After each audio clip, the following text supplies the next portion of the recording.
जाते मिले समाज सब पावे निज पदरा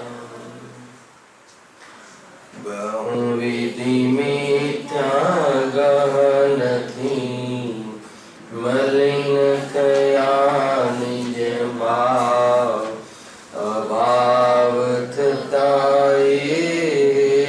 तुनो सहज रूप दर्शाव आत्म रूप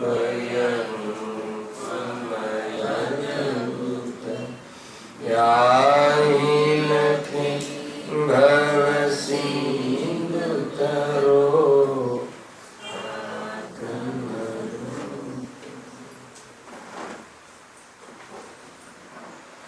आज श्री मोक्ष मार्ग प्रकाशक ग्रंथ से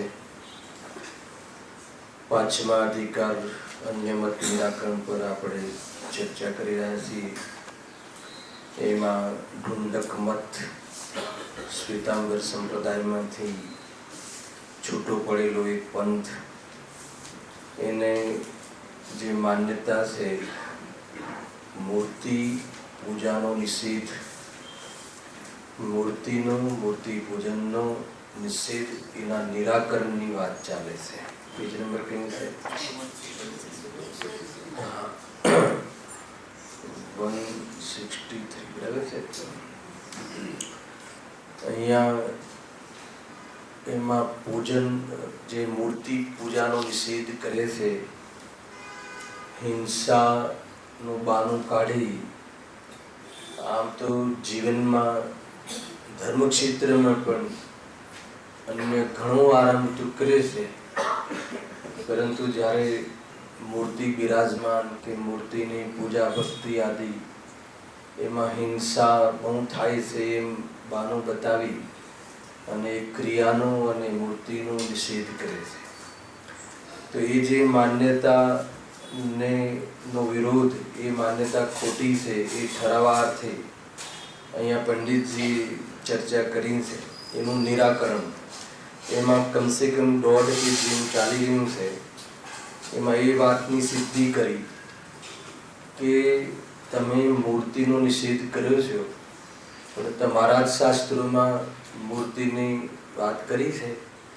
મૂર્તિની પૂજન જ્ઞાનીઓ દ્વારા કરતી સ્તુતિઓ છે એમ કહી અને કહે છે કે જ્યારે આ વાત છે, મૂર્તિનો સ્વીકાર તમારા શાસ્ત્રોમાં પણ ઠીક ઠેકાણે છે, તો પછી એના વિરોધનો શું અર્થ છે? જ્યારે એ વાત કહી તો એમના તરફથી એ વાત ફરીથી આવી કે ઠીક છે, પ્રતિમા જુઓ, પ્રતિમાના દર્શનની વાત ઠીક છે, પરંતુ પૂજન આદિ કરવાનું શું પ્રયોજન છે? પૂજન આદિ ક્રિયા તો કમસે કમ એટલી તો છોડાવો કે જેથી ત્યાં પાપ થાય છે. એમાં એમ કહે છે તો પંડિતજી એનું પણ કહે છે કે જેમ લોકમાં કોઈ ચીજનો આકાર બનાવો અથવા કોઈ સ્ત્રીનો ફોટો આદિ જુઓ, એનું લક્ષ્ય કરો તો પરિણામમાં વિકાર થાય છે, એવી રીતે ભગવાનની જે સ્થાપનામાં પ્રતિમા, સ્થાપના રૂપી પ્રતીક હોય, એનું લક્ષ્ય કરતા ધર્માનુરાગ અર્થાત તો એમાં ભક્તિનો ભાવ, એમના ગુણાનુવાદનો ભાવ જ પ્રગટ થાય છે. તો એ અગર પાપ કેવી રીતે કહેવાય? અને એ તો પુણ્ય ભાવ છે, શુભ ભાવ છે. અને એમાં અગર શ્રદ્ધા અગર સમ્યક થઈ જાય, આવો હું છું એવી શ્રદ્ધા થઈ જાય, તો સાચો ધર્મ પ્રગટવાનો પણ ત્યાં અવસર છે, ચાન્સ છે. તો કે એવી તકને, એવા માહોલને તમે પાપ રૂપી કેમ કહો છો? એમ પંડિતજી કહે છે. હવે આગળ પેજ નંબર 163. વળી તેઓ એવો કુતર્ક કરે છે, સાંભળી લો, કે જેને જે વસ્તુનો ત્યાગ હોય તેની આગળ તે વસ્તુ ધરવી એ હાસ્ય કરવા જેવું છે. માટે ચંદનાદિક વડે અનંતનું પૂજન યુક્ત નથી. શું કહ્યું? અને અષ્ટદ્રવ્યની જે સામગ્રી છે ને, જલ, ચંદન, અક્ષત, પુષ્પ, ફલ આદિ, તો કે એ સામગ્રીનો તો ત્યાગ છે ભગવાનને. તો પછી એમને શું કામ તમે અર્પિત કરો છો? તો કહે છે કે તને ભ્રમ છે. પહેલા તમે સાંભળી લો, અહીંયાનો જવાબ બી આપણે લેશું અને ખરેખર શું છે એ બધું જ લેશું આપણે. આમ એક બે અપેક્ષા તો પંડિતજી બતાવી છે. પણ કોઈને આપણને પણ એમ થાય કે ભગવાનને તો સારી ચીજ ચડાવવી જોઈએ નહીં, ભગવાનને તો સારી ચીજ ચડાવવી જોઈએ, ઊંચી ચીજ ચડાવવી જોઈએ નહીં. ભગવાન માટે આવું એમ તો કે ભગવાનને અર્પિત કરીએ છીએ કે ભગવાનને આપીએ છીએ એમ નથી. લોકોને એમ લાગે છે કે આપણે ભગવાનને આપીએ છીએ, તો ભગવાનને આપવાની ક્યાં વાત છે? એ અષ્ટદ્રવ્યથી જે અર્ઘ ચડાવીએ છીએ એનો હેતુ અલગ છે. એમાં જે પણ જલ છે, જે બી ચંદન છે, એ બધી જે વસ્તુઓ છે એ લોકની અંદર એ બધી ચીજો કેવી છે? કિંમતી ચીજો છે. અને જીવન માટે અનિવાર્ય ચીજો છે. લોકમાં એ બધું છે, જલ છે, ચંદન છે, અક્ષત છે, આ બધી ચીજો કિંમતી કહે છે ને. અર્ઘમ નિર્પામિતિ સ્વાહા, અનર્ઘ પદ પ્રાપ્તાય અર્ઘમ નિર્પામિતિ સ્વાહા. અર્ઘ એટલે કિંમતી ચીજો, અનર્ઘ એટલે જેની કિંમત પણ ન આંકી શકાય એવી અમૂલ્ય ચીજ. અર્ઘમ એટલે મૂલ્યવાન ચીજો. દુનિયાની અંદર આ બધી મૂલ્યવાન ચીજો છે, અનિવાર્ય ચીજો છે.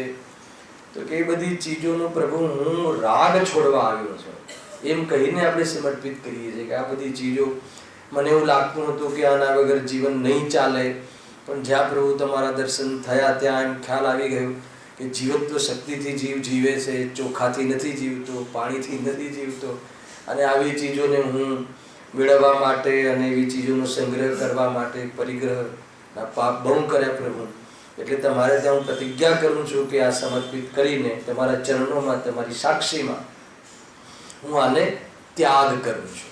એવી ભાવના છે કે ભગવાનને આપવાની વાત નથી. એક તો આ કન્સેપ્ટ છે.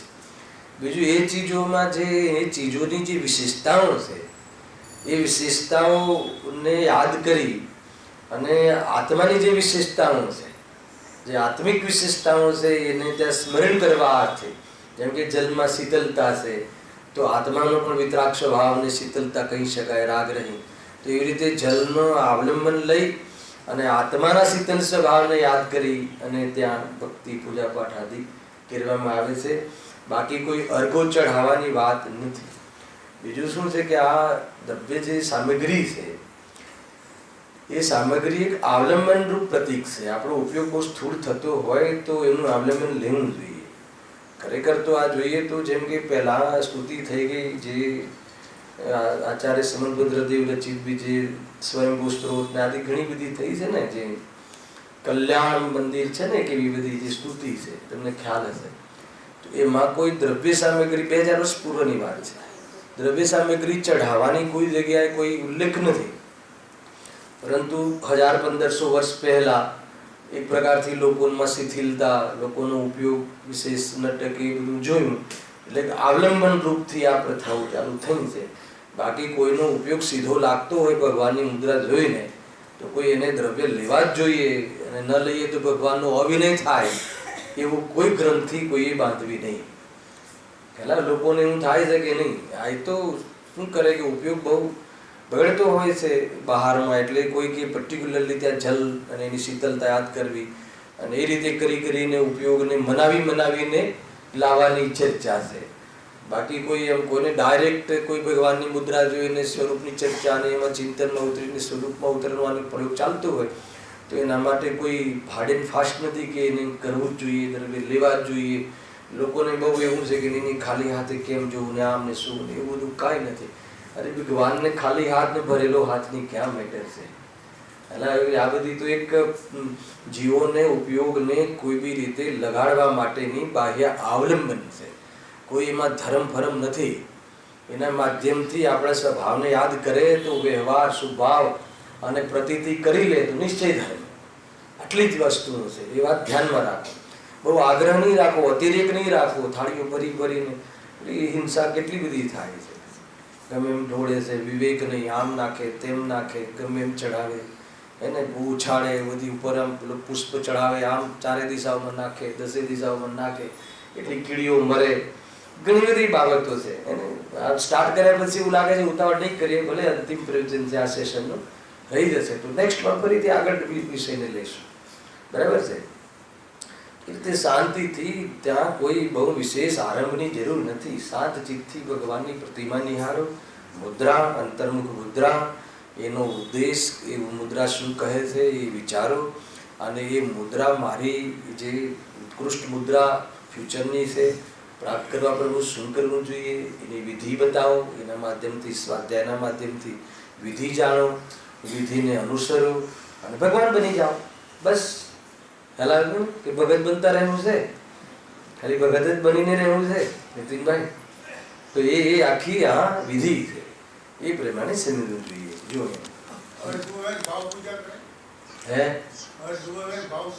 જો એક વસ્તુ સમજો કે લોકો એવું સમજે છે કે 8 દ્રવ્ય લઈએ ને અને ચઢાવીએ એને દ્રવ્ય પૂજા કહેવાય. લોકો એવું સમજે છે. અને દ્રવ્ય લીધા વગર ખાલી ભાવ કરીએ ને ભાવ પૂજા કહેવાય. તો એ પણ દ્રવ્ય પૂજા છે, ભાવ પૂજા નથી. હે ને? એ પણ વ્યવહારથી ભલે તમે ભાવ પૂજા કહો પણ એ દ્રવ્ય પૂજા છે. તમે કોઈ ભક્તિનું અવલંબન લો, કોઈએ દ્રવ્યનું અવલંબન લીધું, તમે શબ્દોનું અવલંબન લીધું, તો માત્ર વિચારનું અવલંબન લીધું, તો એ બધી દ્રવ્ય પૂજા જ છે. અને ભાવ પૂજા તો ખરેખર એ રીતે પરિણમી છે, એને ભાવ પૂજા કહેવાય છે. એક વાત પતી ગઈ. હવે દ્રવ્ય પૂજામાં બધા કોઈ શબ્દ બોલીને અવલંબન લે, કાં તો એને વિચાર કરીને અવલંબન લે, દ્રવ્ય સુધી ના પહોંચે. ખ્યાલ આવ્યો? તો કોઈ પ્રોબ્લેમ નથી. તમારી જેવી રીતે સ્થિરતા બને, જેવી રીતે મન સ્થિર થાય, જેવી રીતે મન લાગે સ્વરૂપને સમજવામાં, એવી રીતની પ્રવૃત્તિ હોવી જોઈએ. એવો કોઈ નિયમ નથી કે ત્યાં દ્રવ્યો લઈ જવા જોઈએ. અને અરે લોકો 2 કલાક 3 કલાક તો સામગ્રી એકઠી કરે, પાટલા લગાવે, અને યાત્રાઓમાં જોઈએ છે, ને પછી બધું 2 કલાક તો એમાં જાય ને 15 મિનિટમાં પૂજા પતી જાય. બાકીની જે હોય કોઈ મતલબ નથી, કોઈ સેન્સ નથી. અરે બુદ્ધિથી તો વિચારો, લોજિકલ દિલીપભાઈ.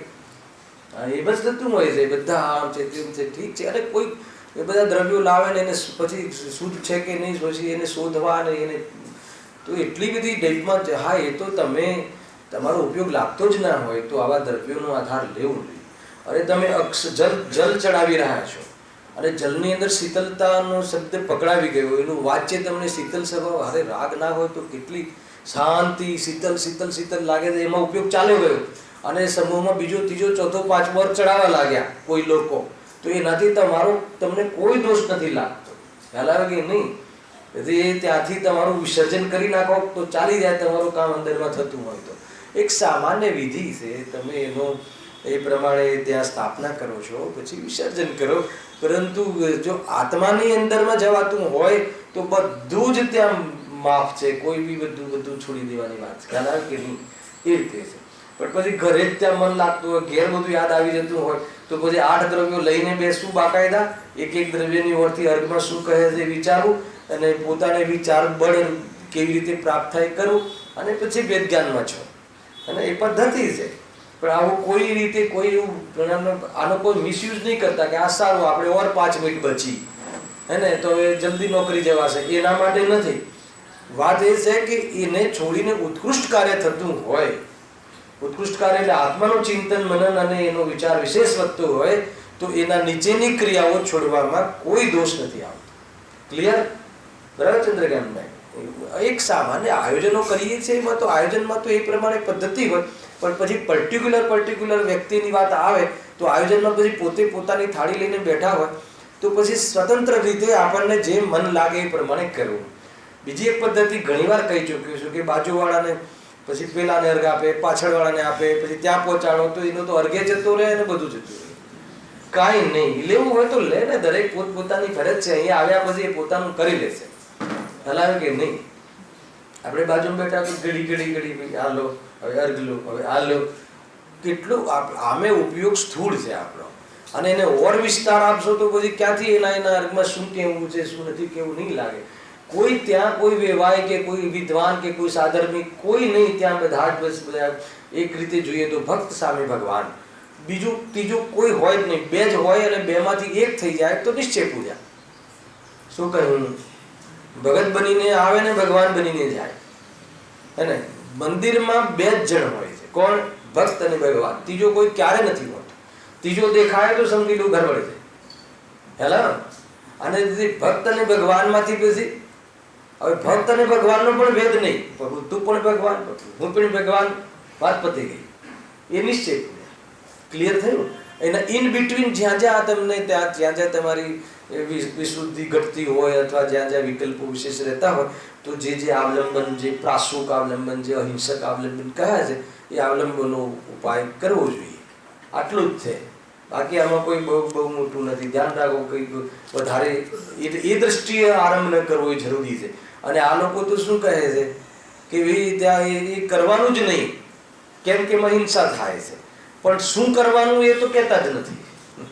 પછી શું કરવાનું એ કહેતા જ નથી. એ બધા દોષ આવે છે. જુઓ ક્યાં આવ્યા હતા. હા, તો ચંદનાદિક વડે રંગનું પૂજન યુક્ત રહે. હવે જો એમાં એમ કહે છે ને દ્રવ્ય સામગ્રી, એમને જે પંડિતજીએ બહુ ઓર જબરજસ્ત આપ્યું. એમ કહે છે કે ભગવાનને તો પરિગ્રહ નથી, ભગવાનને તો રાગે નથી, હવે એમને અષ્ટદ્રવ્ય શું કામ ચઢાવો છો, શું કામ આપો છો? તો કે આપવા બાપાની ત્યાં વાત નથી, એનો હેતુ આ હતો. એ સિવાય બી ત્રીજો એક કન્સેપ્ટ છે જે પંડિતજીએ કહ્યું છે. જો એ વાંચ્યું છે. મુનિ પદ લેતા જ સર્વ પરિગ્રહનો ત્યાગ કર્યો હતો. બરાબર છે. હવે પાછળથી કેવળ જ્ઞાન થતા તીર્થંકર દેવને સર્વ પરિગ્રહનો ત્યાગ તો ક્યારે થયો હતો? મુનિ દશામાં. બરાબર. એના પછી તો એનાથી ઊંચું પદ છે. પણ કેવળ જ્ઞાન થતા તીર્થંકર દેવને, પર્ટિક્યુલરલી તીર્થંકર કેવલીને અહીંયા લીધા છે. કારણ કે પૂજા આદિનો વ્યવહાર મુખ્ય રૂપથી જે આપણે સ્થાપના કરીએ છીએ સમુસળમાં, સમુસળ તીર્થંકર કેવલીનું અર્યંતનું હોય છે. સામાન્ય કેવલીઓના સમુસળ નથી હોતા. બરાબર. ત્યાં ગંધકુટી હોય છે. એ બધું સામાન્ય ચર્ચાઓ છે, આપણે એમાં ડીપ નથી જવું. તીર્થંકર દેવને ઇન્દ્રિય સંવસણ આદિ બનાવ્યા કે ના બનાવ્યા? છત્ર ચામર આદિ કર્યા.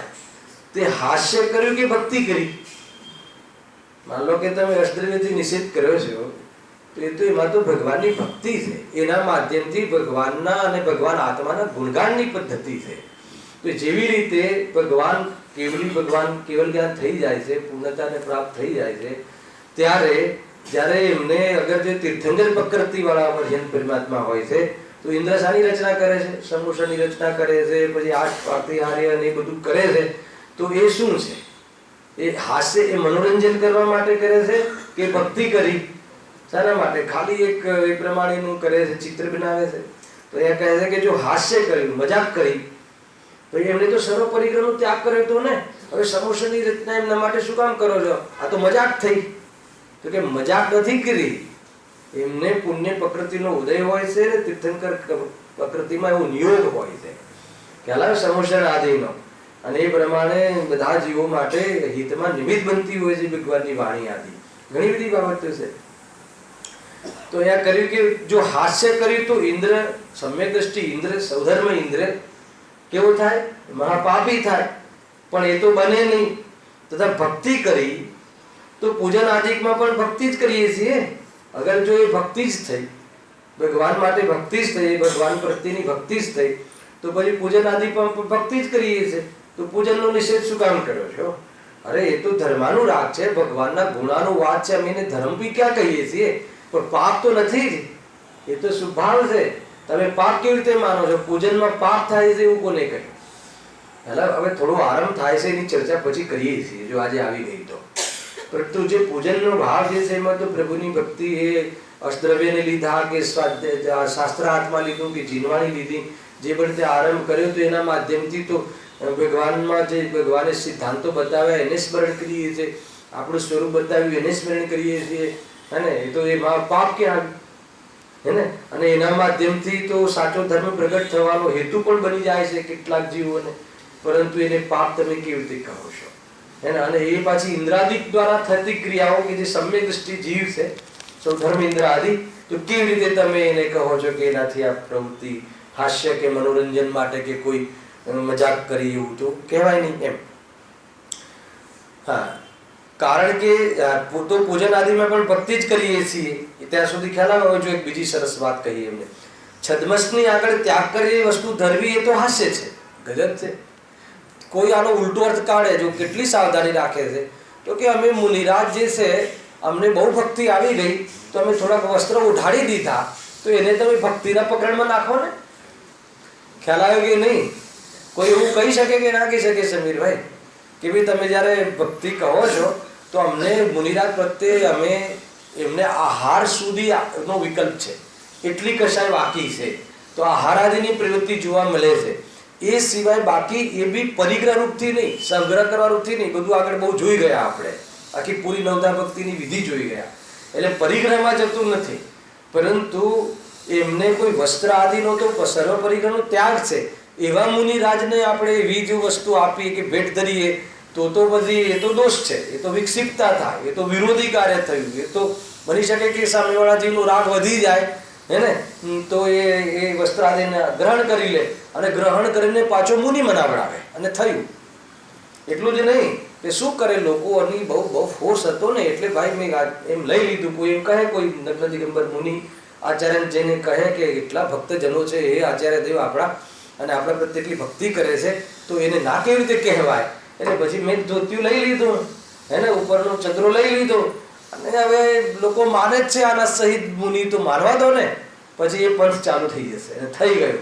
થયું કે ના થયું, લોકો આપવા આવતા હતા તો થઈ ગયું. પછી તો કહે છે કે એમ છે નહીં, એ તો તમે ધર્મની વિરુદ્ધ કાર્ય કર્યા એમ કહે. આનાથી એક બીજો ઉપદેશ પણ છે કે બહુ સરસ વાત છે. જો આમાં કન્સેપ્ટ એટલા બધા યાદ આવે છે જીતભાઈ, દિલીપભાઈ, કે કોઈએ ત્યાગ જેવા બાહ્યના ઉત્કૃષ્ટ કાર્ય કર્યા હોય કોઈએ, તો એની સામે આપણે એવા કાર્ય ન કરવા કે જેથી એની એ જે ત્યાગ કરવાની વૃત્તિ જે છે એ મોડી પડી જાય. ખ્યાલ આવે કે એને પણ એવી જાતિની ચેષ્ટાઓ ન કરવી એની સામે કે એનું મન પણ ત્યાં વિચલિત થઈ જાય. ખ્યાલ આવે હું શું કહું છું? માનો કે ઘરમાં 2 જણે ઉપવાસ કર્યો તો પછી એની સામે જઈને ભોજન કરવા, એની સામે જઈને આ કરવું, તો કે એવું યોગ્ય નથી, ઠીક નથી. એમ એક તો આમે કમજોર છે, એક તો બહુ જ અભ્યાસરૂપથી એને કાર્યો કર્યા છે અને એની અંદર આપણે એનું મન લલચાય જો એટલું એ અંદરમાં પાવરફુલ નથી થયું, તો આપણે એની જે બી બાહ્ય આરાધના છે એ આરાધનામાં ભંગ પડે એવી જાતિના ત્યાં કાર્યો નહીં કરવા જોઈએ.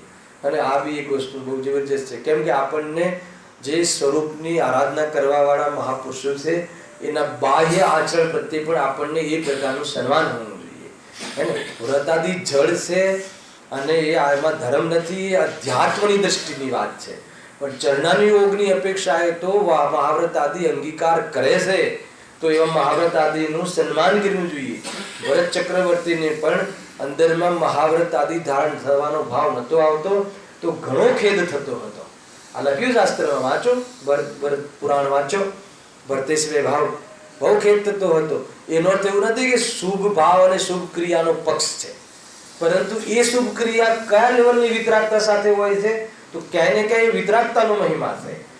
કહે વ્રત દ્વારા અને મહિમા આવે વિતરાગતાનો. ખ્યાલ આવે કે ના આવે એની વાત છે. બહુ જોરદાર છે ભાઈ, નિમિત્ત ચર્ચાઓ આ રીતે. અને કોઈ વ્રત કરે તો મોઢું નહીં બગાડવું, એ તો શું છે, તો જડની ક્રિયા છે.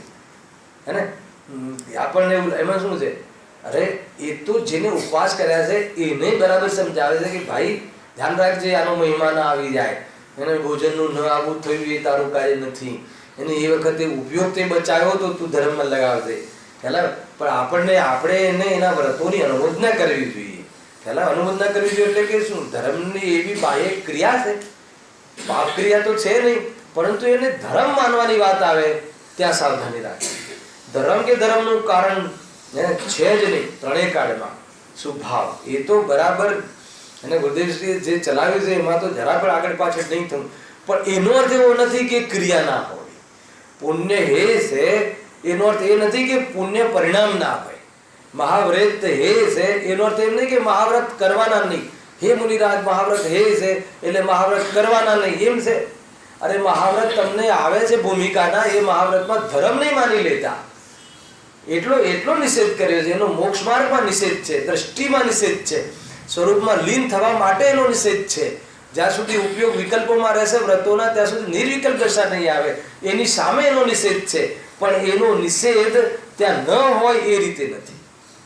સમજમાં આવી આખી વાત? સમીભાઈ બેસે છે, આખો કન્સેપ્ટ એ રીતે છે. જો છદ્મસની આગળ ત્યાગ કરેલી વસ્તુ ધરવી એ હાસ્ય છે, કારણ કે તેને વિક્ષિપ્તતા થઈ આવે. પણ આ તો કેવડીમાં પ્રતિમાની આગળ ભગવાન હોય કે પ્રતિમા હોય એની આગળ અનુરાગ વડે ઉત્તમ વસ્તુ ધરવામાં દોષ નથી. અહીંયા બી તમને હું સાવધાન કરી દઉં, ઘણી બધી લીટીઓ બને કરવાનું મન થાય છે માર્ગે. અને જો અહીંયા લખ્યું છે ને ઉત્તમ વસ્તુ ધરવામાં દોષ નથી. હવે ઉત્તમ વસ્તુની ડેફિનેશન લેવી પડે ને, તો અમારી દ્રષ્ટિમાં તો હે ને આ 5 પકવાન ઉત્તમ છે તો હવે એ ધરીએ છીએ અમે. અરે ધરવા બરવાની એ વાત જ નથી, અહીંયા તો એના રાગ છોડવાની વાત છે. અને એ સંબંધી આપણને આત્માની યાદ કરવાની વાત છે. ઉત્તમ વસ્તુ છે ને લોકોમાં ચાલે છે ને હવે બધા જે પણ બનાવે તો પેલા ભોગ આપી આવો, જેમ દેવીને ભોગ આપે એમ ભગવાનમાં આવીની પ્રતિમાને થોડો ભોગ ચડાવો ને પછી લેવું. મુહૂર્ત છે? અરે કઈ એવી બધી વસ્તુ નથી. ખ્યાલ આવ્યો ને? તો કહે છે કે ત્યાં એવું અઠવાડ ચડાવવાની ને એ બધી ને ફૂલ ને એ ફૂલ બી ઉત્તમ છે. અરે ફૂલ આદિ પુષ્પ ઉત્તમ છે તો પુષ્પ ચડાવવાની વિધિ નથી. પુષ્પનું બીજામાં આપણે સ્થાપના કરી અને ચડાવીએ છીએ. સમજમાં આવે છે આખી વસ્તુ? તો એ રીતે એ વસ્તુમાં એકેન્દ્રિય જીવ હોય છે, પુષ્પમાં બીજા જીવો હોય છે, તો ફૂલ ચડાવવાનો નિષેધ છે. તો એ પણ ધ્યાન રાખવું ને. ભગવાનને ફૂલ ચડાવીએ બહુ સરસ સરસ લઈ આવીએ મંદિરમાંથી, અરે બહારથી, તો કે એ બધો દોષ છે. ઉત્તમ વસ્તુ એટલે કે જે બહુ આરંભથી પ્રાપ્ત ના થઈ હોય અને જેને જે બહુ હિંસક બરાબર બિલકુલ ના હોય એવી પ્રાસુક ચીજોને ઉત્તમ ચીજ કહી છે. અને ઉત્તમ ચીજ એટલે કોઈ એવી ઉત્તમ નહીં કે ભાઈ દુનિયામાં જે બહુ વખણાતી હોય, કેરી બહુ અત્યારે ઊંચી આવી ગઈ 3000 ભાવની, પહેલા ભગવાનને ચડાવવાની, એવું બધું ના હોય. મળે છે કેરી વેરી બહુ મંદિરમાં બહુ જોવા મળે છે, તમને નહીં ખબર હોય. એટલે તો આપણે ત્યાં બધી બીમારીઓ નથી એટલે સારું છે. બાકી તમને આપણે 2-4 મતલબ કે જાન જમાડી શકાય એટલી કેરીઓ મળે મંદિરમાં, તમને ખ્યાલ નહીં હોય. હેલા ને એ રીતે હોય દિલીપભાઈ. ખેર જો આગળ પણ કેવડીમાં પ્રતિમાની આગળ અનુરાગ વડે એટલે ધર્માનુરાગ વડે ભગવાનની સામે ઉત્કૃષ્ટ વસ્તુને ત્યાગવા આવ્યો છું એ ભૂમિકા રૂપે પણ આપણે ચડાવતા હોઈએ છીએ. હે ને? આ બધી ચીજો ભલે મૂલ્યવાન હોય પણ એનાથી જે મૂલ્યવાન અથવા જે અમૂલ્યવાન, જેનું મૂલ્ય આંકી ના શકાય એવી કઈ ચીજ છે? ભગવાન આત્મા. તો એ પદ પ્રાપ્ત કરવા માટે હવે આ દુનિયામાં જે મૂલ્યવાન મને લાગતી હતી એ ચીજો પ્રભુ હું તમને એનો રાગ, ચીજો સમર્પિત કરવાની, એનો રાગ, મારી ખોટી માન્યતા હું તમારા ચરણોમાં ત્યાગવા આવ્યો છું. શું ત્યાગવાનું છે? આ ઊંચી ચીજો હતી અને આનાથી મારું બહુ જીવન ધન્ય હતું એવું જે મેં માન્યું હતું એ માન્યતા ત્યાગવાની છે, એ ચડાવવાની પાછળ. હે ને? મેં હીરા ચડાવ્યા, ફલાણા ચાંદીના ફૂલ ચડાવ્યા, એને લઈ જાય આટલા અને બધાને એક એક આપે, પોતાનું જળવે ભાવનું પ્રદર્શન કરે. છે શું?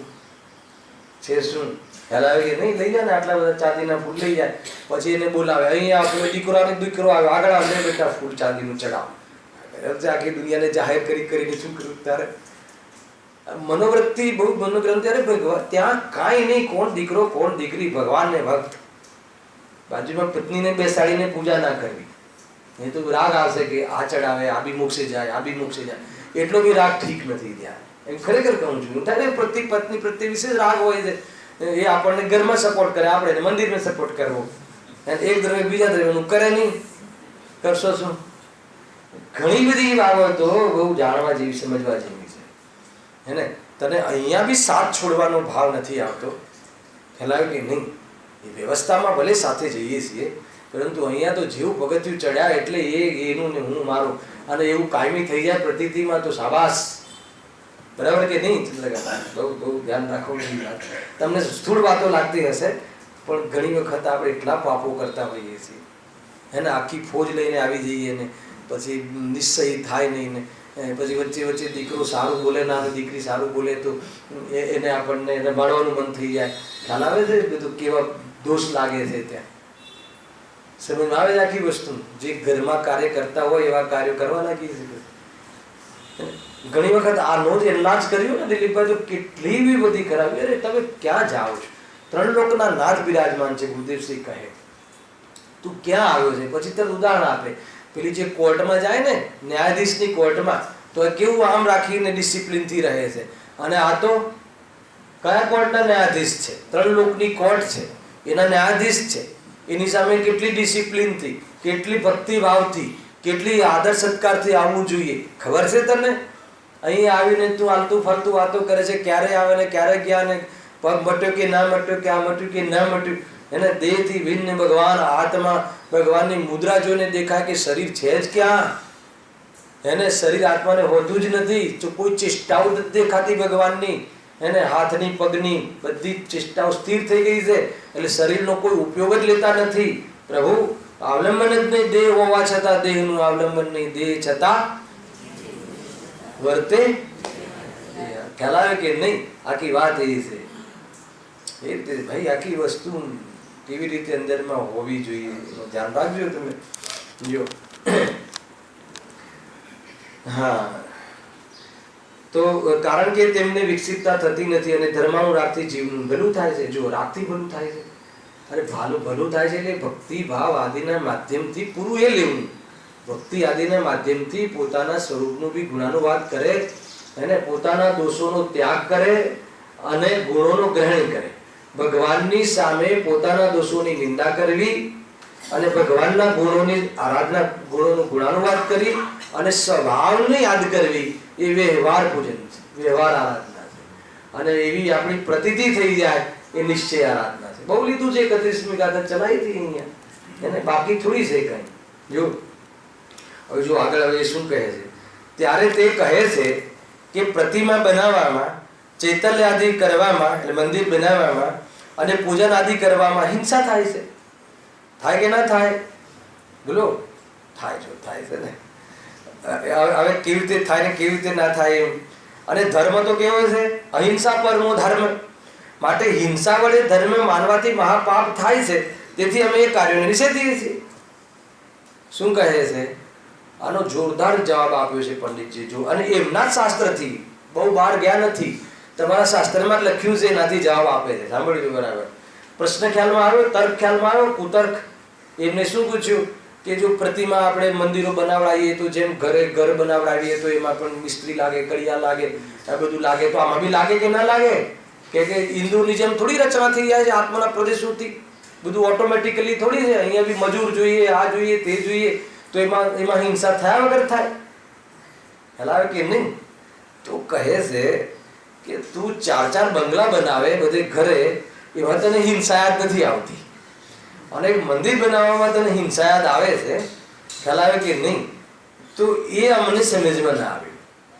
એને ઘરમાં તો એવા ઘણા ઠાઠ કરે છે, લૌકિક ક્રિયાઓ તો એવી ઠાઠથી કરે છે, અને ધર્મક્ષેત્રમાં પણ બીજા એવા જુલુસ તું કાઢે છે, એવી કેટલીય ક્રિયાઓ ઠાઠથી કરે છે, ત્યાં તને હિંસા યાદ ન આવી. અને હવે તને પ્રતિમા અને એમાં તને હિંસા યાદ આવે છે, તો કહે છે કે તારી સોચ અમને ખબર પડતી નથી. એમાં પણ એટલો સટીક જવાબ આપે છે. એની ચર્ચા આપણે એક પેરેગ્રાફની અત્યારે વિસ્તારથી કરીશું. જુઓ, પેલા એમનો શ્લોક આપ્યો છે અહીંયા. એમનો શ્લોક: સુચ્ચા જાણઈ કલ્યાણમ, સુચ્ચા જાણઈ પાગવમ. ખ્યાલ આવે કે નહીં? ફરતી બોલું છું. સુચ્ચા જાણઈ કલ્યાણમ, સુચ્ચા જાણઈ પાવગમ, ઉભયમપી જાણએ સુચ્ચા જમસેયમ ત સમાચર. બરાબર છે? ખ્યાલ આવ્યો છે? થોડો હવે અર્થ કરું. જો અહીં કલ્યાણ, પાપ અને ઉભય એ ત્રણેયને શાસ્ત્ર સાંભળીને જા, આટલું કહ્યું. આનો શું અર્થ છે? કે 3 પરિસ્થિતિઓ બને છે. શાસ્ત્રમાં 3 પરિસ્થિતિઓ કહી છે. કઈ 3 પરિસ્થિતિઓ કહી છે? એક તો કલ્યાણ પરિસ્થિતિ. કલ્યાણ પરિસ્થિતિ એટલે શું પરિસ્થિતિ છે? સાંભળો, અને બરાબર તમને પેલા બરાબર આપણે ડિફાઇન કરીએ, પછી આગળ વાંચીશું, મજા આવશે. કલ્યાણ એટલે કલ્યાણમાં શું લીધું? કે જે નિર્વિકલ્પ દિશા માટે ભગવાનના બતાવેલા તત્વો અને સ્વરૂપને સમજવાનું પ્રવૃત્તિ છે, એ તો એકમાત્ર કલ્યાણકારી પ્રવૃત્તિ છે. શું કહ્યું? એક પ્રવૃત્તિ આ હોઈ શકે, ભગવાનની પ્રતિમા જોઈ અને જે બધા એમના કહેલા તત્વોને વિચાર્યું, આ છે તે છે, અને સ્વયં નિર્વિકલ્પ થઈ ગયો તો કલ્યાણ થઈ ગયું.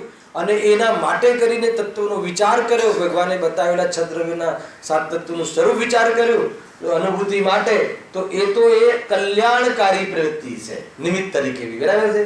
એક બીજી કઈ પ્રવૃત્તિ કીધી? પાપ પ્રવૃત્તિ. પાપ પ્રવૃત્તિ કોને કહેવાય? કે ખાલી લૌકિક કાર્યો કરવા, લોકરંજન માટે, લોક સંજ્ઞા માટે, બહારમાં બસ વેપાર વ્યવહાર જેવી તામ ધામ, બસ એમાં અનલિમિટેડ કરવો, એક જ ખાલી પાપ જ કર્યા કરવું, કે એના માટે જે કરવું પડે કરે બધું જ. એને શું કહેવાય? પાપ, નકરું પાપ. અને એક ઉભય. ઉભય એટલે બંને, કલ્યાણ ને પાપ બંને. એક એવી પરિસ્થિતિ. કેવી રીતે? તમને સરળ કરે થાય એટલે સમજાવું. માનો કે આપણે ગાડી લઈને છેક આવે સાંતાક્રુઝથી કે પાર્લાથી કે મલાડથી કે ઘરેથી આવે, બરાબર છે? 4 ટાયર ચાલે ને, હે ને? તો એમાં શું થયું? 4 ટાયર ચાલે એટલે હિંસા થઈ ને, એટલી હિંસા. 2 પગની જગ્યાએ 4 પગ થયા ને. અંદર 6 બેઠા હોય તો ઓછા પગ થઈ ગયા. એ બધું ગણિત ગણજો પછી. આ બધું ગણિત ગણવાનું હોય છે ખરેખર. હે ને 6 જણો તો 12 પગ ચાલે અને આ 4, પણ ટાયરમાં એક તો ભૂમિ શોધવાની કોઈ વ્યવસ્થા નથી ગાડીઓ ચલાવવાથી, છતાં ગ્રહસ્થ જીવનમાં આ ગાડીથી આવવું પાપ છે, હે ને. કયું કર્મ કરવા આવે છે? પુણ્ય કર્મ કરવા. તો એ તો થયું પાપ, હે ને, એમ જ છે. અને આવીને બધી ભગવાનની પૂજા આદિ જે બહારના લોભ આદિ કષાયોને મંદ કરી અને જે પ્રવૃત્તિ કરી એ થઈ ગઈ વિશુદ્ધિ, એ થઈ ગયું પુણ્ય. તો આ શું થઈ ગયું? ઉભય, પાપ અને પુણ્ય બંને. બરાબર છે. આ 3 થઈ પરિસ્થિતિ, આની પરિભાષાઓ થઈ. હવે કેવી રીતે ગોઠવે છે પંડિતજી એ સાંભળજો, મજા આવશે. જો હવે ઉભય તો પાપ અને કલ્યાણ મળતા થાય છે. ઉભયની પરિભાષા કઈ ખ્યાલ આવ્યો પ્રકાશભાઈ? ઉભય કોને કહેવાય? મિશ્ર, બે પાપ, હે ને. જેમ કે આપણે આ મંદિર આદિ બનાવ્યું તો એમાં હિંસા થાય છે, તો થાય પણ છે. જો કઈ પ્રકારની અપેક્ષાઓ છે. ઘણીવાર આપણે એમ પણ કહીએ છીએ કે ઘરની અંદર ઝાડુ લગાવવું એ પાપ છે અને મંદિરની અંદર ઝાડુ લગાવવું એ પુણ્ય છે. બતાવો, ઝાડુ લગાવવામાં જીવો તો બંને જગ્યાએ મરે છે. શું કહ્યું? એને બંને જગ્યાએ મરે છે ને. અહીંયા ઝાડુ લગાવે તો પુણ્ય બંધ થાય છે, ત્યાં ઝાડુ લગાવે તો પાપ બંધ થાય છે. કેમ? એમ કે ત્યાં જે સફાઈ કરે છે, એ તૈયારીઓ કરે છે, એ ભોગાદિમાં નિમિત્ત બને છે, અને અહીંયા જે તૈયારીઓ કરે છે એ અનેક જીવો ત્યાં બેસી અને પોતાના સંસારના ભાવની પ્રવૃત્તિ કરવા વાળા છે. તો આ બધું એમાં નિમિત્ત બને છે. એટલે એને એક અપેક્ષા પુણ્ય પણ કહે છે, હે ને. ઘર બનાવવું પાપ છે, મંદિર બનાવવું પુણ્ય છે, અને ધર્મ એકેમાં નથી. શું કહ્યું? એ તો પાછું જોડે બોલવું જ પડે. હલાવ્યું કે નહીં? એમાં ધર્મ ક્યાંય નથી. હવે જે ધર્મ કરવાના આયતનો બનાવવા એ ધર્મ નથી. ધર્મ કરવા માટે ચર્ચાઓ કરવી એ ધર્મ નથી. ધર્મ તો ચર્ચા, આયતનો અને ચર્ચાના માધ્યમથી વિતરાગી થઈ જવું એ ધર્મ છે. શું કહ્યું? નીતિનભાઈ પકડીમાં આવે છે.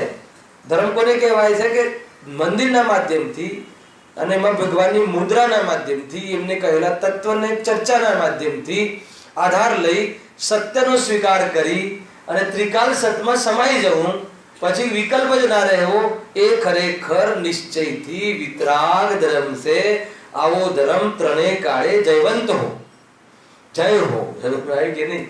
એ રીતે છે. જો હવે ઉભય તો પાપ અને કલ્યાણ મળતા થાય, એવા કાર્યનું હોવું પણ ઠર્યું. બરાબર છે. ત્યાં અમે પૂછીએ છીએ કે કેવળ ધર્મથી તો ઉભય ઘટતું જ છે. સાંભળજો, ઘટતું છે એટલે કેવળ ધર્મ છે, ખાલી ધર્મ કરીએ, ખાલી તત્વ વિચાર, આત્મકલ્યાણ, નિર્વિકલ્પ, એની સામે આ ઉભયરૂપ કાર્ય તો કેવું છે? હીન છે. ઘટતું છે એટલે હીન છે, એનાથી તો ખરાબ જ છે. પણ હવે જુઓ, પરંતુ કેવળ પાપથી ઉભય ભરું છે કે બુરું છે? કેવળ પાપથી ખાલી બસ એના લોકોના શું કહેવાય, જે લગ્નોમાં જ પૈસા ખર્ચવા અને ભોગોમાં જ પૈસા ખર્ચવા અને પાપોમાં જ પૈસા ખર્ચવા અને પાપની પ્રવૃત્તિઓમાં જ ઉપયોગ લગાવો, એની અપેક્ષાએ એને મંદિર બનાવવું અને મંદિર બનાવીને ધર્મ માર્ગમાં લાગવાની પ્રવૃત્તિ કરવી, એમાં થોડી હિંસા થતી હોવા છતાં પણ એ કાર્ય એકલા પાપથી તો કરવું ઉચિત છે. ગ્રહસ્થીઓને તો એ કરવું ઉચિત જ છે. હલાવે ને. બાકી તમે શું કરશો? માનો કે તમે પૈસા અહીંયા નહીં ખર્ચો તો ક્યાં ખર્ચશો? પ્રભુભાઈ સાથે લઈ જશો? પહેલો જવાબ આપો. લઈ જશો? વ્યવસ્થા છે? નથી. અચ્છા, અહીંયા નહીં ખર્ચો તો પછી સંગ્રહ કરશો, તો સંગ્રહ કરવો પરિગ્રહનું પાપ થઈ ગયું. બરાબર છે. અચ્છા, એના પછીની યુટિલિટી શું થશે? તમે નહીં લગાવો પાપમાં તો બીજું કોણ લગાવશે? છોકરાઓ લગાવશે. વ્યસની થઈ જશે, પ્રમાદી થઈ જશે, આળસુ થઈ જશે, પાપી થઈ જશે. બતાવો હવે શું કરવું? આજે કોઈ દાનનો મારો કોઈ ઈરાદો નથી, કોઈ બોરીવલી માટે પૈસા ભેગા કરવાનો. હાલ આવે કે નહીં? સમજમાં ને? પૈસા આપવાથી જે દાન થાય છે એ બી રોંગ છે. એ મગજમાં રાખજો. એ વખતે જેટલી કશાય ડાઉન થઈ છે એમાં એ વિશુદ્ધિને દાન ભાવ કહે છે અને શુભ ભાવ છે, ધર્મ નથી. આપે 100 કરોડ રૂપિયા પણ પોષણ માનનું કરે તો દાન કયું થયું? હે ને? 1000 રૂપિયાનો પગાર છે, એમાંથી નહીં હવે હું આજે એક આ ખર્ચો કરું છું ભોગનો, એ નહીં કરું. આ 100 રૂપિયા આપણે ભાવનામાં જવા જોઈએ, એક જણને જીનવાણી હાથમાં આવવી જોઈએ આ નિમિત્તથી. તો એને શું કહેવાય? વિશુદ્ધિ. એ દાન છે. સમજ આવે છે આખું? અને ધર્મ માને તો પાપ છે. કેટલી બધી સાવધાની છે દિલીપભાઈ, બોલો. જો પરંતુ કેવળ પાપથી ઉભય બુરું છે કે ભલું? જો બુરું છે તો તેમાં તો કલ્યાણનો અંશ મળેલો છે. શું કહે છે? જો ફરીથી, કેવળ ધર્મથી તો ઉભય ઘટતું જ છે. કેવળ ધર્મ માત્ર જેને સ્વરૂપમાં લીન થવાય છે એને તો તમે પૂજા છોડી દે, ભક્તિ છોડી દે, સમોષણમાં જવાનું છોડી દે, બધું ચાલશે. એના માટે તો પુણ્ય કરવાની કોઈ વાત કે એમાં એ બધી પ્રવૃત્તિ કરવાનો કોઈ ઉદ્દેશ નથી. પરંતુ કેવળ પાપમાં જ રહે છે, આખી જિંદગી પાપમાં જ ગાળે છે. એ બુરું પાપ એનાથી કેવળ પાપથી આજે ઉભય એટલે ખ્યાલ આવ્યો?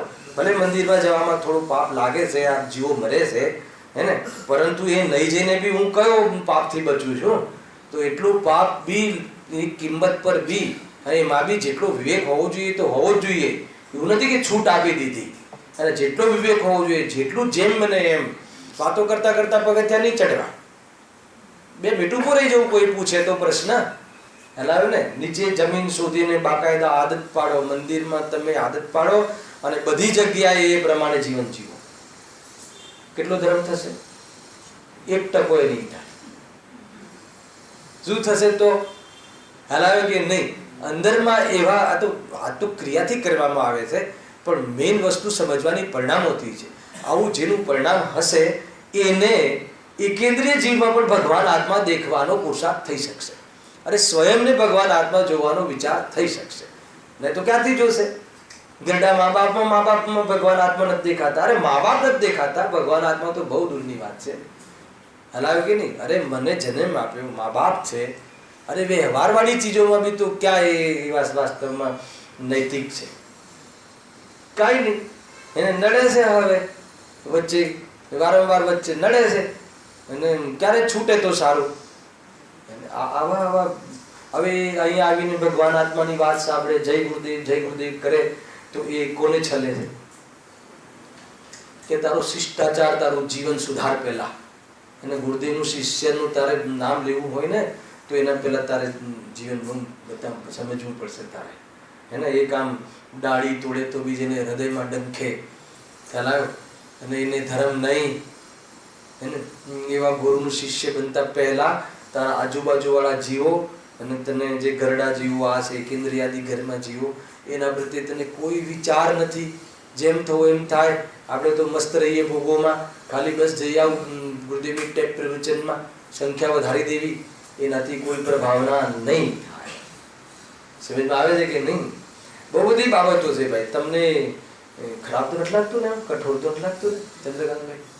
લાગે તો એ શું હલાવે કે નહીં? કે તે છે અને ખરેખર ખરાબ લાગી જાય, ખોટું લાગી જાય તો બહુ સારું. ખોટું નથી લાગતું આજે નહીં તકલીફ છે. બરાબર ને અનિલભાઈ? એવું છે. જો હા, ક્યાં આવી ગયું? પરંતુ કેવળ પાપથી ઉભય બુરું છે કે ભલું? જો બુરું છે તો તેમાં તો કઈક કલ્યાણનો અંશ મળેલો છે. એમાં તો કઈક તો ચાન્સ છે, હે ને. મંદિર આવે છે, મંદિર બનાવડાવે છે, બધું કરે છે, એમાં જે બી આરંભી હિંસા થાય છે અને જુઓ તો એ તો એક જ વાર થઈ ને, અને પછી તો એમાં પછી તો ઠરી શકે છે. પછી વારંવાર આરંભ કરવાની જરૂર નથી. ખ્યાલ કે નહીં? એ રીતે છે. એટલા માટે ઘણી વખત ભાઈ જે લોકોને પૈસા ભેગા કરવા માટે બધી પ્રતિમાઓ બધી બહુ બેસાડી દે છે ને, એ બી ઉચિત નથી, એ ઠીક નથી. અરે મેન્ટેન નહીં થાય, મેનેજ નહીં થાય અને પાછળ લોકોની ભક્તિઓ ઘટતી ગઈ છે, ભાવ છે નહીં. મોટા મોટા મંદિરો બનાવીને પછી કરશો શું? હે, અને ત્યાં પછી કોઈ સફાઈ કરવા વાળું બી નહીં હોય. પછી પૂજારીઓ રાખીને કામ કરાવવું પડશે અને પૂજારીઓ જૈન નહીં મળે તો અન્ય મતીના જે પૂજારીઓ રાખવા પડશે, પુરોહિત આદિ. તો કેવી રીતે એને એવી જાતિની ભક્તિ જ નથી અંદર. તમારી સામે બરાબર કરશે, પછી તો શું કરશે ભાઈ? ગામડાઓમાં મંદિરો બંધ થઈ રહ્યા છે. વિચાર કરો પરિસ્થિતિની. સામાન્ય વસ્તુ નથી કે બસ લોકો પૈસા આપવા છે તો લગાવો 100 પ્રતિમાઓ, 1000 પ્રતિમાઓ, 1008 પ્રતિમાઓ. અરે ઠીક નથી. જ્યાં જે ક્ષેત્રમાં મંદિર નથી, જે ક્ષેત્રમાં 50 ઘર છે અને ત્યાં ભગવાનના દર્શનથી વંચિત છે, ત્યાં જઈને મંદિર લગાવડાવો. ખરેખર અગર જો સાધના બાહ્ય બી તમારી આરાધનાનો ભાવ હતો અને લોકો તરસે છે ભગવાનના દર્શન કરવા માટે, 10-10 કિલોમીટર દૂર જઈને તકલીફ છે એમને, તો એવી જગ્યાએ મંદિરો ઊભા કરો કરવા હોય તો. અને નહીં ત્યાં કોણ જાણે આપણે આપ્યા છે એવું, તકલીફ આ છે એને ત્યાં કોને ખબર પડે કે મેં 5 કરોડ લગાયા?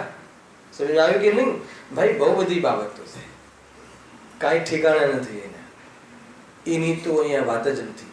પણ અહીંયા કહે છે કે જે ગ્રસ્ત જીવનમાં એકલા પાપમાં પૈસા નાખે છે ત્યાં તો કલ્યાણનો ચાન્સ નથી. અહીંયા થોડું પાપ થાય છે અને આગળ સિદ્ધાંત બતાવવાના છે કે જે કાર્યમાં નુકસાન ઓછું થતું હોય અને લાભ વધારે થતો હોય હે ને, તો ત્યાં ખર્ચો કરવો જોઈએ. અથવા હિંસા ઓછી થતી હોય પણ લાભ વિશેષ થતો હોય. પણ જે કાર્યમાં હિંસા વધારે થતી હોય પણ લાભ થતો જ ના, લાભ ઓછો નહીં, લાભ થતો જ ના હોય. કયો લાભ છે? 1000-5,000 પબ્લિકને જમાડો અભક્ષ, એમાં કયો લાભ છે? એમાં કોઈ એક જીવ સમ્ય દર્શન કરી લેશે, કોઈ એક જીવ આત્મદર્શન કરી લેશે? બતાવો. તો કે ત્યાં તો તમે આ નિયમ લગાવ્યો કે હિંસા બહુ થાય છે. અહીંયા થોડીક હિંસા થાય છે. અને બીજું એ કહ્યું કે તને ક્યાં સંયમ છે? ગ્રસ્ત જીવનમાં તો તને હિંસાનો ત્યાગ છે બી નહીં. સટકાયેલા જીવોની હિંસાનો ત્યાગ સંભવ નથી. ત્યારે એવી ભૂમિકામાં તું એવી ભૂમિકાને એક ખોટી જગ્યાએ તું લગાવે, એને કમસે કમ આ જગ્યાએ લગાવે તો થોડી હિંસા થાય છે અને ઘણો લાભ થાય છે. તો એ કાર્ય ગ્રહસ્થ જીવનમાં કરવા માટે ઉચિત કાર્ય છે. આ કહ્યું એમ. પછી ઓર એક વાત આગળ આવે છે. કોઈ કહે કે પછી પેલું એક સૂત્ર છે ને, કહ્યું કે જ્યાં ધર્મ ક્ષેત્રમાં પાપ કરે તો એ ક્યાં જઈને ધોશે, અને પછી તો અન્ય ક્ષેત્રે કરેલા પાપ અહીંયા ધોવે, અહીંયા કરેલા ક્યાં ધોશે? તો આ પાપ તો કે એ એંગલમાં લગાવવાનો, એ આ એંગલમાં એ નથી લાગતું. એ તો એટલા માટે કહેવામાં આવે છે, સાંભળો એવી વાત નીકળી છે. તો એ કયા એંગલથી કહેવામાં આવે છે કે તું ધર્મ ક્ષેત્રમાં યાત્રા આદિમાં જાય છે, તું 5 ઇન્દ્રિયના ભોગ જૂઠ આ બધું જે તું ઘરે કરે છે એ અહીં આવીને કરે, ખ્યાલ આવ્યો? તો પછી પાપ ક્યાં ધોઈશ? કમસે કમ તું ઘરે કરે છે એ તો અહીંયા છોડવા અને છોડવાની પ્રેક્ટિસ કર. જેવી ચર્યા તારે ઘરે છે એવી ચર્યા તું ધર્મ ક્ષેત્રમાં શું કામ કરે છે? ત્યાં બી તું ક્રિકેટ રમે, ત્યાં બી તું પિક્ચર જોવે, ત્યાં બી એ કરે. તો હવે અહીંયા આવે યાત્રામાં અને અહીંયા બી ક્રિકેટ રમે, અહીંયા બી ટીવી જોવે, અહીંયા બી પછી ચલો હવે તો યાત્રા પતી ગઈ, હવે ચલો બધા મોટા નાના બધા ક્રિકેટ રમી કરે છે ને, પાના રમે. તો કે જે ક્રિયાઓ ત્યાં કરે છે એ ક્રિયાઓ અહીંયા કરે તો શું દોષ લાગશે તને ખબર છે? એના માટે છે. એના માટે એમ નથી કે ભાઈ મંદિર બાંધવાથી બી પાપ લાગે છે તો એમાંય નથી લગાવવાનો આ નિયમ.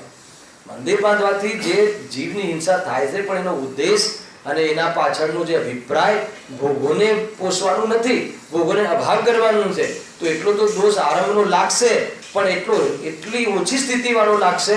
એની સામે લાભ ઘણો છે, એની સામે પૂરો લાભ લે તો ભગવાન બની જશે, એના મંદિરો બની જશે. હાલ આવ્યો કે ન આવ્યો એ રીતે છે. એટલા માટે તું ખોટી વાતો અહીંયા નહીં લાવ, એમ અહીંયા કહે છે. જો આગળ કહે છે કે તો એમાં તો કંઈક કલ્યાણનો અંશ મળેલો છે ઉભય રૂપમાં તો, પણ તો તેને કેવળ પાપથી બુરું કેમ કહેવાય? તથા જો ભલું છે તો કેવળ પાપ છોડી એવા કાર્ય કરવા યોગ્ય ઠર્યા. એને એ વાત તો સારી છે, દુકાનમાં પૈસા લગાવવા એના કરતા ભલું થાય એમાં પૈસા લગાવવા એ વાત ઉચિત છે, તો લગાવવા જોઈએ. એમાં નિશ્ચિત શું કામ કરવું જોઈએ? હા, એ બધા આરંભમાં થોડી જે બી દોષ આવશે ભલે આવે એમ કહ્યું છે, પણ ગ્રસ્ત જીવન માટે ગ્રસ્તોને તો એ કાર્યકારી કરવા જેવું કાર્ય છે. અને હવે કહે છે કે મુનિને કરવા યોગ્ય કાર્ય નથી. હવે કહે છે જો વળી યુક્તિથી પણ એમ જ સંભવે છે. યુક્તિથી એટલે લોજિકથી, ન્યાયથી, પ્રમાણથી. યુક્તિથી કહો તો એમ જ સંભવે છે, એમ અહીંયા કહે છે. હવે જો બીજો ટોન, કોઈ ત્યાગી મંદિર આદિ કરાવતો નથી. જો કેટલી વસ્તુ લખી પહેલા કાંતિભાઈ આવે છે, હા હજુ આ લખ્યું સ્પેશિયલ કે કોઈ ત્યાગી મંદિર આદિ કરાવતો નથી. મંદિર આદિ બનાવવું એ ત્યાગીનું કામ નથી, અને એ ગ્રહસ્થોનું કાર્ય છે. મુનિરાજને તો એકાગ્ર થવું, સ્વરૂપમાં લીન રહેવું અને બસ ભગવાન બની જવું, એક જ કાર્ય છે મુનિ માટે. તો મંદિર આદિ બનાવવાની એ બધી અનુમોદના બી એમનું કાર્ય નથી. હલા એમના માટે મુહૂર્ત જોઈ આપવા અને ચોઘડિયા જોઈ આપવા એનું કામ નથી. એટલા માટે બહુ વાતો બધી એટલી બધી વાતો છે ભાઈ પ્રફુલભાઈ. લોકો કહે છે ને કે તમે બધી પ્રતિમાઓ પ્રતિષ્ઠિત કરી છે એમાં કોણ નથી કે મુનિરાજો કન્યાસ કરવું જોઈએ એમના હે શું સૂર્ય મંત્ર. તો કે સૂર્ય મંત્ર તો આચાર્ય જ બની શકે. તો કહે છે કે સૂર્યનો અર્થ થાય છે આચાર્ય, અને એ આચાર્ય પંચપરમિષ્ટિ વાળા આચાર્ય માટે નથી, ત્યાં એનું છે પ્રતિષ્ઠાચાર્ય. ખ્યાલ આવ્યો કે નહીં? અને પ્રતિષ્ઠાચાર્ય જે છે ને એ આ કરી શકે છે. પ્રતિષ્ઠાચાર્યની એટલી વિશુદ્ધિ હોય છે, અને જ્યારે જે વિધિ કરે છે ને તો અંદરમાં વિશેષ નગ્ન થઈને જ કરે છે. જે કપૂર લગાવે છે ને પૂરેપૂરી નિર્ગમ થઈને જ વિધિ કરે છે. અને આ એક વિધિ છે, આ પ્રતીક છે. આ કોઈ મંદિરો કોઈ સાક્ષાત મંદિર નથી. આ ખ્યાલ આવ્યો ને? એટલે એમાં કોઈ આચાર્ય જોઈએ એવો આગ્રહ ના હોય, અને મંદિરો બની ના શકે અગર મુનિની તમે અપેક્ષા રાખો તો. કેમ કે મુનિરાજ મહાવ્રત સત્ય મહાવ્રતના ધારી હોય છે, અને એ ક્યારે બી તમને બી ત્રીજા દિવસે કે ચોથા દિવસે અંકનાશ વિધિ છે કે તો એ તમને કમિટમેન્ટ કરી ના શકે. ખ્યાલ આવ્યો કે નહીં? એ તો સ્વરૂપમાં જતા રહે, તો પ્રતિમાઓ એમ જ રહી જાય. એટલે એ મુનિનું કામ નથી. લોકો એમ કહે છે કે મુનિનું કામ છે, આગમ કહે છે કે મુનિનું કામ નથી. સૂર્ય મંત્ર આપો એ મુનિરાજોનું કામ નથી. એના માટે તો ગ્રસ્ત જીવનનો જે પ્રતિષ્ઠાચાર્ય હોય છે, અને પ્રતિષ્ઠાચાર્યનું જે સ્વરૂપ છે એ તમે જુઓ તો શોધવા મુશ્કેલ થઈ જાય. હાલાકી કે નહીં, અનુમતિ ના આપે બધું જે અનુશાસન છે. અને કોઈ આ તો કોઈ જેમાં મોટો ડોનર હોય તો એ જે છૂટ કરાવે એ પ્રતિષ્ઠાચાર્યને પૂછવું તો પડે જ, તો છૂટ આપી દે તો કે એ ઠીક નથી. સ્ટ્રિક્ટલી હોય કે પ્રતિષ્ઠા ભગવાનની પ્રતિષ્ઠા કરવામાં હું જે કહું એ પ્રમાણે તમારે પ્રોગ્રામનું આયોજન કરવું પડશે. રાત્રે આટલા વાગ્યા પછી નહીં તો નહીં, નાટક નહીં તો નહીં, આ નહીં તો નહીં. પરંતુ હવે શું કરે કે જે પ્રભાવિત થઈ જાય છે એ પ્રતિષ્ઠાચાર્યો શેઠિયાઓથી, હવે શેઠિયાઓને ના પાડી શકતા નથી, અને બસ એના કારણે બધી વિકૃતિઓ આવી ગઈ. દિલીપભાઈ, પંચકલ્યાણકોમાં તમે આખું પંચકલ્યાણકનું સ્વરૂપ, હું તો જ્યારે બી ક્યારેક પંચકલ્યાણકમાં બહુ ઓછો જઉં છું, જ્યારે જઉં ને ત્યારે ગુરુદેવજીના પ્રવચનો અવશ્ય વાંચીને જઉં છું. બુક છે આખી, તમે તો સાક્ષાત સાંભળ્યા હશે પણ તમે એક ફેર વાંચો. ગજબનું છે ભાઈ, ઘણી બધી બાબતો છે. એટલે ત્યાં તો આરંભ ઘણો થાય છે, અને અહીંયા કહે છે કે તું પ્રતિમા બેસાડવામાં તું કહે છે કે હિંસા થઈ ગઈ. તો કહે છે કે તું કંઈક નવું કહેવા માંગે છે દુનિયાને, તું ધર્મમાં કંઈક અલગ બતાવવા માંગે છે. બાકી એ કોઈ ન તર્કસંગત છે, ન વ્યવહાર સંગત છે, કે ન ધર્મ સંગત છે. ખ્યાલ આવ્યો કે નહીં? પ્રતિમા ના બેસાડવી એ વાત બહુ ખોટી છે, એમ અહીંયા કહે છે. ક્યાંથી વાત આવે છે બીજું?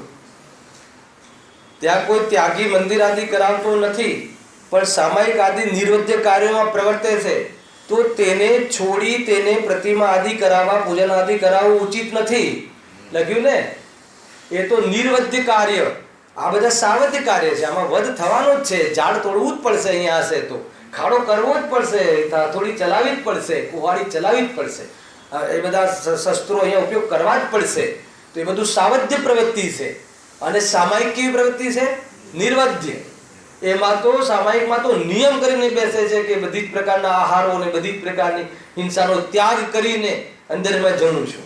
એને ખાલી પાઠવાળું સામાયિક નહીં, પરિણમન વાળું સામાયિક એ બી આમાં લખ્યું છે. એટલે ઉતાવળ નથી કરતો. હજુ એકાદ પ્રવચન જોશું આપણે આવીને. આ ખ્યાલ આવ્યો કે ના આવ્યો? કે નિર્વધ્ય પ્રવૃત્તિ કઈ છે? અરે જેના જીવનમાં સામાયિક હોય, 3 વાર સામાયિક આવી જાય એવી જાતિનો શ્રાવક હોય, એને ઉત્કૃષ્ટ શ્રાવક હોય, અથવા તો હર અંતર મુહૂર્તમાં સ્વરૂપમાં જાય એ સામાયિક, એવી સામાયિક હોય, એ જીવને તો આવા નિર્વધ્ય કાર્ય છોડી અને સાવધ્ય કાર્યમાં વર્તવું એક સમય માટે પણ ઉચિત નથી. ન એમને કાર્ય શોભે છે, કે ન એમને એ કાર્ય કરવા માટે આગમ એમને અનુમતિ આપે છે. હે ને? એ આગમની આજ્ઞાની વિરુદ્ધ કાર્ય છે. આગમની આજ્ઞાની વિરુદ્ધ કાર્ય થઈ રહ્યું છે. અને જય મુનિ, હે મુનિરાજનો જય હો, મુનિરાજનો જય હો. ખ્યાલ આવે છે તો શું કરે છે? આટલી ધર્મશાળાઓ બંધાવે, આટલી હોસ્પિટલો બંધાવે, આટલી કોલેજો બંધાવે મુનિ પદમાં રહીને, અને તું કહે કે આ મુનિ સારા, તો કહે છે કે તું પણ ડૂબીશ અને એ પણ ડૂબશે. સમજમાં આવે છે કઈ? અરે એ કોઈ કોલેજો ચલાવવા માટેની વાત નહીં. તો ગ્રસ્ત જીવનમાં હોય એવું, તું હોસ્પિટલ બંધાવીને એ બધું હોય તો ઘરમાં રહે ને. ગ્રસ્ત જીવનમાં એવી જાતિના પરિણામો ન આવે તો દરિદ્ર છે. અને મુનિ જીવનમાં એવા પરિણામો આવે તો ભ્રષ્ટ છે. ખ્યાલ આવ્યો ભાઈ? જીતુભાઈ ક્યાં છે? ખ્યાલ આવ્યો? સમજમાં આવે આખી વાત? થોડું કઠિન પડે છે અનિલભાઈ? કોઈ જગ્યાએ શ્રદ્ધા ફરી વળી હોય તો ધ્યાન રાખજો. અરે ભાવ ચેતીને રહેવું, આ તો સ્વતંત્ર સ્વાધીન માર્ગ છે, આત્માને આશ્રય માર્ગ છે. અરે સાચે કોઈ સામે કોઈ સામે સાચા મુનિને પરખવામાં આપણી પરીક્ષા ના આવી બરાબર અને દર્શન રહી જાય તો સમ્યક દર્શન અટકતું નથી. ધ્યાન રાખજો. પરંતુ ખોટાને અનુમોદના કોઈ છે નહીં એટલે માની લીધા. આવ્યું હતું ને આગળ, હે ને? અત્યારે કોઈ હંસલા છે નહીં તો કાગડાને હંસ માની લીધો. અમારે તો કોઈ ગુરુ જોઈએ, અમારે તો આહાર આપીને પુણ્ય કમાવું જોઈએ, પછી બાકી જે કરતા હોય એ જાણે. અરે એમ નથી. આ બધા પ્રશ્નો આવે છે નીતિનભાઈ, આ બધી તર્કો આવે છે ને. જો આહારદાન સૌથી શ્રેષ્ઠ પુણ્ય છે ને. આપણે તો આહારદાન આપીને પુણ્ય કમાઈ લીધું, પછી એ જેવા હોય એવા. આ સાંભળેલું જ મેં મારા કાનેથી. આ તર્ક તો કે તું એ તો ડૂબશે ને તું બી ડૂબીશ, તને ખ્યાલ નથી. આ બધી પથ્થરની ના આવશે. સમજમાં આવે છે કે નહીં? ભાઈ બહુ બધી બાબતો છે. તું આવી સામાન્ય તું બહારના લાભ માટે અને આહારદાન આપીને પુણ્ય બાંધીને શું લઈ લેવું? તારે રોટલા? તને ક્યારે તને ભોજનની તકલીફ નહીં પડે? અરે ભોજન જ ના જોઈએ એવી વ્યવસ્થા લાવી દે ને. ખ્યાલ આવે? એ અનાજની જરૂર જ ના પડે એવી વ્યવસ્થા અર્યન સિદ્ધોની, મુનિરાજોની, શ્રેણીઓ વાળા મુનિરાજોની. હે જીવન કેવું પવિત્ર છે! એક પરમાણુ માત્ર ન ખપે મારી સુખ શાંતિ માટે જોઈએ નહીં એવું સ્વાધીન જીવન જીવી શકે એવો આત્મા, મહાબલવાન આત્મા, પુરુષાર્થી આત્મા. અને તું બહારમાં રીઝાઈ જાય ને એના માટે તું જે ધર્મ હાથમાં આવે એ ધર્મ. આપણે તો ક્યાંય ને ક્યાંય પુણ્ય બાંધવું જોઈએ તો કે તો પુણ્ય પણ નથી, ધર્મ તો આમે નથી. સમજમાં આવે છે? કઈ નિષ્કર્ષ આવે છે કે નહીં? કે પછી હું બોલી જ જાઉં છું?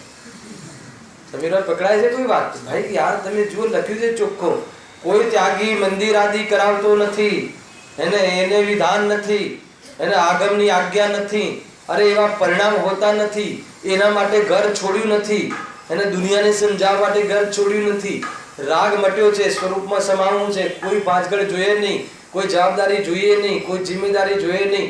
અરે ધર્મની પ્રભાવના કરવાની પણ જિમ્મેદારી રહે માથે તો કહે છે કે પદ બરાબર યોગ્ય નથી.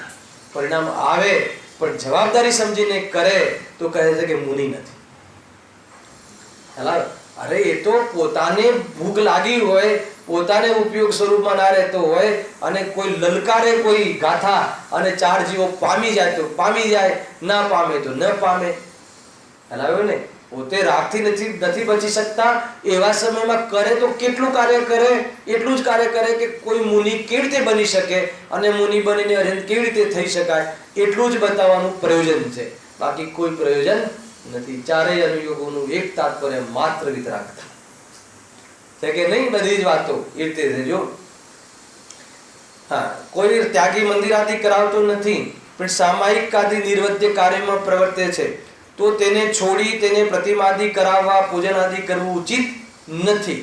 જે કોઈ જીવન તમે જો આ છે ને, આપણે સમિસારમાં એક ગાથા છે, મને નંબર યાદ નથી રહેતા, શ્લોક છે કે ગાથા છે કે જેમને આત્મદર્શન થઈ જાય, જે જીવને સમ્યક દર્શન થઈ જાય, પ્રતીતિ થઈ જાય અને એનો જ પુરુષાર્થ વધારે ઉપડે, એના માટે શાસ્ત્ર સ્વાધ્યાય અટક નથી. ખ્યાલ આવે કે નહીં? હવે એનું કામ થઈ રહ્યું છે ને. હા, જ્યાં જ્યાં કમજોર પડે ત્યાં સ્વાધ્યાયમાં આવે છે, હે ને? એ રીતે છે મુખ્ય. હવે નહીં કોઈ એવું છે ને કે મારે 8 કલાક સ્વાધ્યાય કરવું જ જોઈએ, એ તો પૂર્વની વાત છે. 8 નું 16 કલાક થઈ જાય પણ અટક નથી. એ કહ્યું સમેશા આદિ ગ્રંથોમાં. એ રીતે મુનિરાજોને જે તમે ઓર તમારું જીવન પવિત્ર થયું હોય તો પછી તમે બહારમાં આ બધા શો જોવાની કોઈ જરૂર નથી, હે ને? બહુ ભીડોમાં જઈને ઓર ક્લેશ થાય છે. રૂમ મળી, રૂમ ના મળી, આ થયું તે થયું, ઓલાને આ આપ્યું, મને આ ના આપ્યું. એક તો ઠેકાણા તો હોતા નથી પોતાના પરિણામોના. ખ્યાલ કે નહીં? પહેલાં એમાં તૈયાર થઈ જાય, એવી સ્વાધ્યાય કર્યા વગર નહીં થાય. અને તને વિશેષ અંદરમાં સ્થિરતા વધતી હોય તો ભીડમાં તારું શું કામ છે? ખ્યાલ આવે કે નહીં? એ રીતે છે. જો બધું વાસ્તવમાં વાપો જ છે. એ બધું શું છે? રીતે છે. પરંતુ કોઈ પોતાને રહેવા માટે લખ્યું જો નિર્વદ્ય કાર્યમાં પ્રવર્તે છે તો તેને છોડી તેને પ્રતિમાદિ કરાવવા, પૂજન આદિ કરવું ઉચિત નથી. કોને? ત્યાગીને. પરંતુ કોઈ પોતાને રહેવા માટે મકાન બનાવે, ગ્રસ્ત જીવને હોય છે, કે આપણા જીવનમાં હોય છે. મકાન બનાવવું, ઓર મકાન ખરીદવું, ઓર લેવું, ઓર કરવું, તો એમાં તો એકલું પાપ છે. તો એને ચૈતન્ય આદિ બનાવવાનો વિકલ્પ અથવા એને બનાવવું ઉચિત છે. તે કરતા ચૈતન્ય આદિ કરાવવા વાળો હીન નથી, હે ને? એને હીન ન કહેવાય, પાપી નથી. હિંસા તો થઈ, પણ પેલાને તો લોભ પાપાનુરાગીની વૃદ્ધિ થઈ. કોને? ગ્રસ્ત. બાકીની બધી દુકાનો વધારે છે, એને તો લોભ વધારવામાં નિમિત્ત બનશે, અને આ તો લોભ ડાઉન થાય અને છૂટી પણ શકે, અને ધર્માનુરાગ થયો. વળી કોઈ વેપાર આદિ કાર્ય કરે છે તે જેમાં નુકસાન થોડું અને નફો ઘણો હોય તેવું જ કાર્ય કરે છે. આવ્યું ને? એમ. તેમજ પૂજન આદિ કાર્ય પણ જાણવા, એટલે કે કોઈ વેપાર આદિથી કાર્ય કરે તો તેનાથી પૂજન આદિ કાર્ય કરવા હીણા નથી, તેનાથી કોઈ ઉતરતા કાર્ય નથી. વેપાર આદિ કાર્ય છોડીને પૂજા પાઠ આદિ કાર્ય કરવા જોઈએ, અને આત્માની અનુભૂતિ છોડીને પૂજા પાઠ આદિ ન કરવા જોઈએ. શું કહ્યું? વેપાર આદિ છોડીને પૂજા પાઠ આદિ કરવા જોઈએ, અને આત્માની અનુભૂતિ છોડીને તો પૂજા પાઠ આદિ ન કરવા જોઈએ. સ્વરૂપમાં લીન થવાનું કાર્ય છોડીને પૂજા પાઠમાં એકલા રહેવું એ પણ ઠીક નથી. સમજાય છે? આખું બેલેન્સ એ રીતે છે. કારણ કે ત્યાં તો હિંસાધિક ઘણી થાય છે. ક્યાં? વેપાર આદિમાં. અને લોભાધિક વધે છે, તથા એ પાપની જ પ્રવૃત્તિ છે. અને અહીં એટલે મંદિર આદિ હિંસાધિક કિંચિત થાય છે, નથી થતું એમ નહીં, ઉદ્દેશ નથી, પણ થાય છે. લોભાધિક ઘટે છે. મેઇન તો એમાં પરિણામોને જુઓ તો ત્યાં પરિણામમાં લોભ કશાય એકદમ ત્યાં. એ તો વાસ્તવમાં મંદિર આદિ બનાવવું એ તો કોઈ પર્સનલ્સ નથી, એમાં 2-5 કરોડ આપી દેવા, એમાં લોભ કશાય કાંઈ ને કાંઈ કોઈ હદે મન તો થયા વગર કેવી રીતે આપી દે, હે ને? પોતાના ઘર બનાવવા ફર્નિચરમાં 5ની જગ્યાએ 10 ખર્ચે, કે ભાઈ તું 10 લેજે, પણ મંદિરમાં એ ક્યાં આપણું છે? તો સાર્વજનિક છે, પણ ત્યાં તું 10 નહીં, ઘર કરતાં સારો પથ્થર લગાવજે. તું અહીંયા લોકોને બેસવાની વ્યવસ્થિત વ્યવસ્થા કરાવજે. ઘરે ચાલે 100 ફૂટનો રૂમ, પણ અહીંયા તું 2000 ફૂટનો સ્વાધ્યાય હોલ બનાવડાવજે. સમજમાં આવે છે આખી વાત? તો કે એમાં ભલે થોડી આરામ હિંસા થાય, પરંતુ અમને ખબર છે કે એક તો એમાં એ રીતે કરવામાં એમાં કોઈ પોતાનો સ્વતંત્ર સ્વાર્થ નથી, કોઈ લૌકિક સ્વાર્થ, એટલે લોભ ડાઉન છે, અને એમાં એ પરમાર્થ બી છે. અને ખરેખર જોવામાં આવે તો એના આશ્રયથી આત્માની અનુભૂતિ કરવાના આયતનો પણ છે. એટલા માટે એ કામ કોઈ હીણા નથી. 2 લીટી લઈ લઈએ છે. આગળ શું કહે છે? અને અહીં તો હિંસાથી કિંચિત થાય છે, લોભાથી ઘટે છે, તથા ધર્માનુરાગ વધે છે. અથવા જે ત્યાગી ન હોય તો પોતાના ધનને પાપમાં ખર્ચતો હોય, તેમને તો ચૈતન્ય આદિ કરાવવા યોગ્ય છે. હવે સાંભળો. તથા નિર્વધ્ય સામાયિક આદિ કાર્યોમાં ઉપયોગ ન લગાવી શકે તેમને પૂજન આદિ કાર્ય કરવાનો નિષેધ નથી. સ્વરૂપમાં ન રહેવાતું હોય અને બહારમાં બહુ પાપોમાં રહેવાતું હોય તો એને આવા કાર્યો કરવા જ જોઈએ, આવશ્યકપણે. અને એ પ્રમાણે આગળ વધવું જોઈએ એમ કરીને અહીંયા કહે છે. એક લીટી શું છે અહીં? તમે કહેશો કે નિર્વધ્ય સામાયિક આદિ કાર્ય જ કેમ ન કરીએ? ધર્મમાં જ કાળ ગાળવો તો એવા કાર્ય શા માટે કરીએ? આનો બહુ સરસ જવાબ છે. ઉતાવળ કરતા નથી. આપણે જુલાઈના 1st શનિ રવિ મળીએ છીએ. હે? જૂનના પહેલા વીકના શનિ રવિ મળીએ છીએ. ત્યાં આ વિષય ફરીથી આપણે એક પાનું છે વાંચીશું. સહેજાનંદ